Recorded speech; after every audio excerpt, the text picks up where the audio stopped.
Non, t'as pas de compresseur? Oh, c'est pas possible, il faut absolument que tu en achètes un. Pourtant, c'est l'accessoire indispensable dans l'atelier. Tu peux faire plein de choses avec un compresseur. Regarde par exemple, tu peux poncer, tu peux peindre, tu peux souffler des choses, tu peux gonfler des roues, et tu peux faire plein d'autres choses avec un compresseur.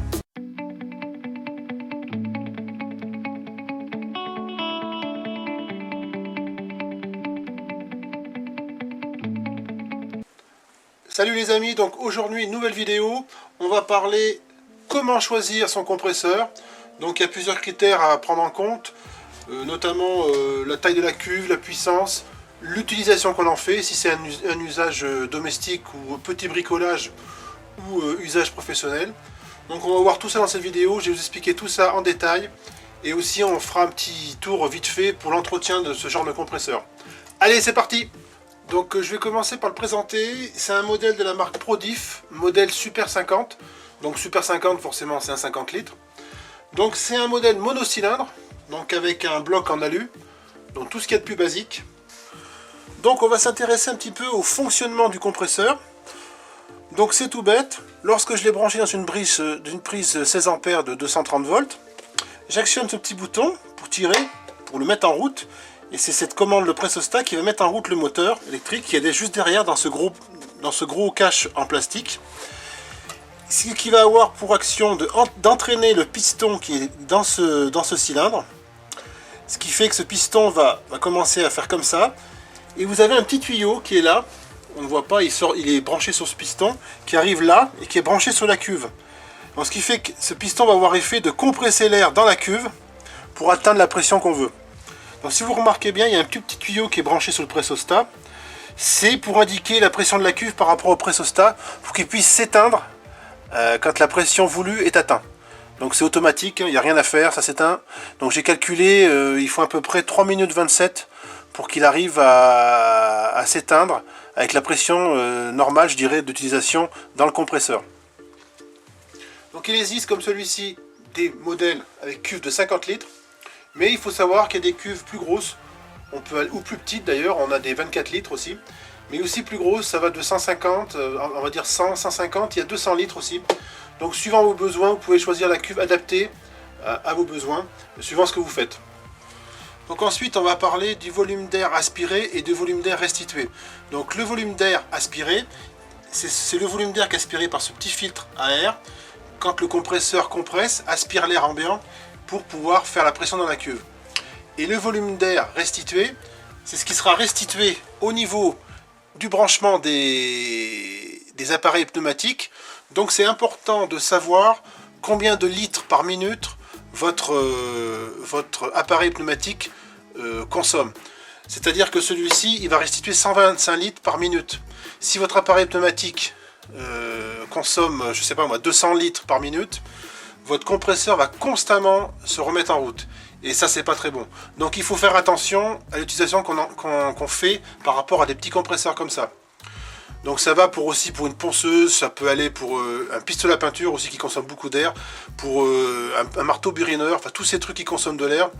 Il faut bien faire attention au volume d'air restitué par rapport à l'outil que vous utilisez. Donc après, on va parler de la puissance au niveau du moteur. Donc celui-ci fait 2 chevaux, mais il peut y avoir moins, on peut avoir 1,5 voire 1 cheval. Et on peut avoir plus, on peut avoir 3 chevaux, 3 chevaux et demi, voire 4. Donc 4 chevaux, c'est plutôt réservé à de l'usage professionnel, je dirais. Et ce qu'il faut savoir, c'est que notamment pour ces 4 chevaux, vous voyez celui-ci, il est alimenté en 230 volts. Donc du coup, pas de problème, c'est une prise domestique de toutes les maisons. Mais les modèles à partir de 4 chevaux, je dirais, bien souvent sont alimentés en 380. Et dans un magasin on peut s'en rendre compte, mais sur internet des fois ce n'est pas marqué qu'il est alimenté à 380 et on peut commander et se faire avoir. Donc faites bien attention parce que si vous vous retrouvez avec un compresseur alimenté à 380 et que vous avez que de 230, c'est un petit peu ballot quoi. Voilà. Donc après je voulais parler au niveau de la pression des compresseurs. Donc celui-ci il peut monter à 8 bars. Donc vous avez des modèles qui montent à 10, notamment les bicylindres. Et après en modèle professionnel on peut monter jusqu'à 13 bars de pression. Donc en fait, vous avez 2 manomètres. Vous avez celui-ci qui vous indique la pression de la cuve. Donc là, je suis à peu près à 6 bars parce que je l'ai utilisé un petit peu. Et là, pareil, c'est la sujet à 6 bars. Ça, c'est la pression qu'on peut mettre dans les outils. Donc en général, on peut régler. Donc en dévissant comme ceci, on va défaire la pression. Voilà, ça descend. On écoute bien l'air qui s'échappe. Et si on veut remonter, on vise dans les sens des aiguilles d'une montre et on remonte la pression dans l'outillage désiré. Donc il faut faire attention à la pression de service qu'on peut utiliser les outils. Hein. Ne pas mettre 6 bars si c'est une pression de 4,5, sinon ça va l'abîmer. Hein.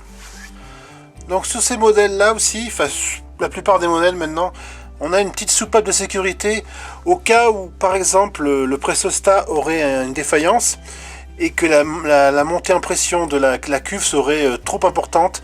Donc ça pourrait bien sûr faire exploser la cuve. Donc cette petite soupape est là pour en fait décompresser, éviter ce genre d'accident. Donc on peut la faire marcher manuellement, je vais vous montrer. Donc là c'est vraiment pour vous montrer parce que normalement elle ne se déclenche pas, même avec la cuve pleine. Normalement elle se déclenche, je pense, à une pression beaucoup plus importante pour éviter l'explosion de la cuve. Vous avez aussi ce petit bouton qui est ici, où il y a marqué Reset. Donc ce petit bouton il sert à quoi?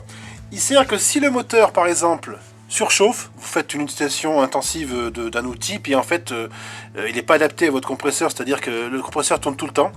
Au bout d'un moment le moteur va chauffer, donc c'est une sécurité thermique, donc ça va couper le moteur pour éviter de casser le moteur par une surchauffe. Il faut attendre, j'ai regardé dans le livre, il faut attendre à peu près 10 minutes, vous appuyez sur ce bouton et c'est ce qui va faire repartir le moteur. Donc c'est une sécurité thermique, je trouve que c'est pas mal parce que ça évite justement de casser le moteur en cas d'utilisation non adaptée par rapport à ce compresseur. Donc il existe plusieurs types de moteurs pour les compresseurs. Donc celui-ci est un monocylindre, donc mono ça veut dire un cylindre. Et il existe aussi des bicylindres, donc 2 cylindres pour pouvoir compresser l'air dans la cuve. Donc forcément c'est des modèles qui sont plus puissants. Ce qu'il faut savoir aussi c'est que là c'est un moteur en aluminium. Mais il y a des bicylindres qui sont avec des moteurs en fonte d'alu, donc qui chauffent beaucoup moins et qui bien sûr sont plus costauds dans le temps. Donc maintenant on va parler de l'entretien du compresseur. Donc vous allez voir c'est pas très compliqué. Donc ce modèle là avec un moteur lubrifié. Donc du coup il faut vidanger l'huile de temps en temps. Donc le constructeur préconise au bout de 500 heures. Donc moi je vais vous dire tout de suite, au bout d'un an, vous changez l'huile quand il est neuf comme ça. Et après vous le faites tous les ans, c'est très bien. Donc je vais vous montrer pour regarder le niveau d'huile sur ce compresseur.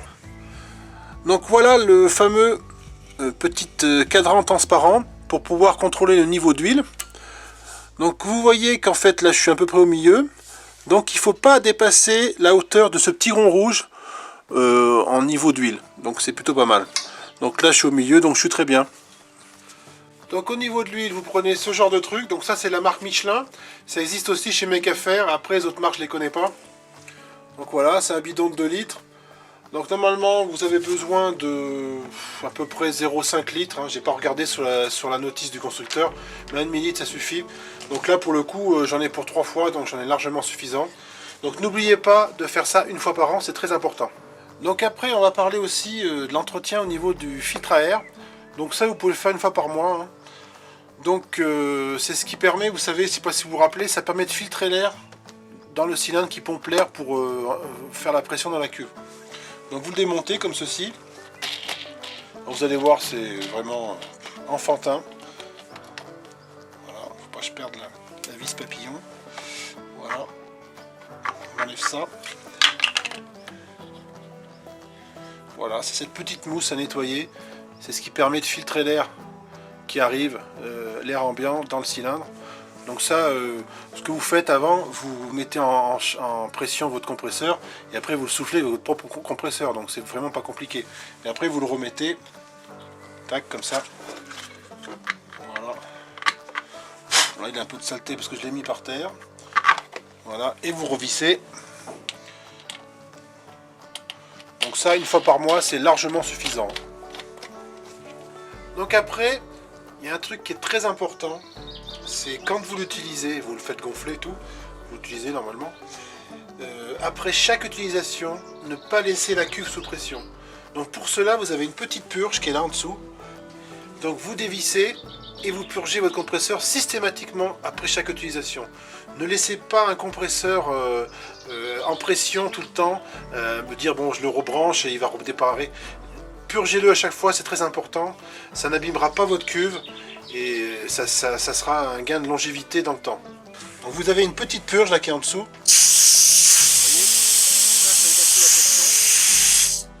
Donc vous la tournez, vous laissez faire, vous la revissez pas, vous la laissez se purger. Et quand vous redémarrez votre compresseur, bien sûr, avant, vous la revissez pour éviter que l'air s'échappe qui est sous pression. Voilà. Donc des petites choses que je voulais préciser par rapport au compresseur. Vous avez un raccord rapide là que vous branchez vos outils dessus. Donc ce qui est pas mal aussi, bon, moi je ne l'ai pas fait pour l'instant, mais je vais peut-être le faire dans l'avenir, c'est brancher un purificateur d'air entre le raccord rapide du compresseur et l'outillage que vous allez utiliser. Ça permet de filtrer l'air qui arrive de la cuve, parce qu'il y a toujours un peu d'impureté dans la cuve, il ne faut pas se leurrer, hein, c'est pas nickel.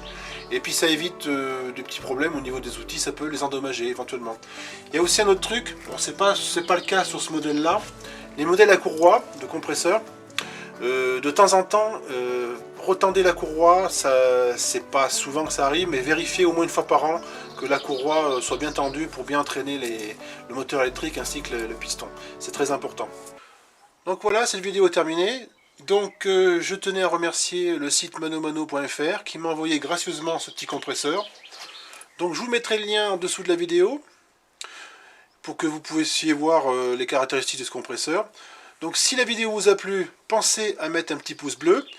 Pensez aussi à vous abonner à la chaîne Vie pratique des outils. Si vous avez des commentaires ou des questions, n'hésitez pas, mettez-le en dessous de la vidéo. Donc je vous remercie et en attendant, je vous souhaite une bonne semaine. Au revoir les bricoleurs.